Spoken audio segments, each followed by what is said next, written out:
araw bago ang anibersaryo ng makasaysayang tagumpay ng gobyerno ng Pilipinas sa Permanent Court of Arbitration laban sa pag-aangkin ng China sa ilang bahagi ng West Philippine Sea sa pamamagitan ng pagbasura ng 9-dash line noong July 12, 2016. Nagsagawa ng kilos protesta at noise barrage ang iba't ibang sektor sa ilalim ng Alyansa Bantay Kapayapaan at Demokrasya o ABACADA sa Liwasang Bonifacio sa Maynila ngayong araw.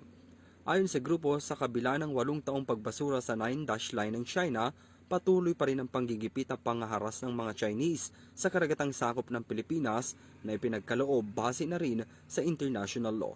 Kinunda na rin nila ang pinakahuling pangaharas ng China Coast Guard sa mga sundalong Pilipino sa Ayungin Shoal, kung saan naputulan pa ng isang daliri ang isa sa ating mga sundalo na nagtatanggol ng ating karapatan sa WPS.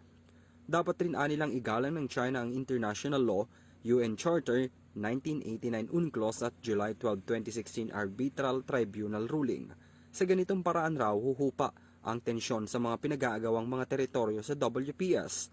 Nanawagan din ang grupo sa administrasyon ni Pangulong Ferdinand Bongbong Marcos Jr. na gawing West Philippine Sea Awareness Month ang buwan ng Hulyo sa buong Pilipinas bilang pagpapahalaga at paggunita sa makasaysayang tagumpay ng Pilipinas laban sa China.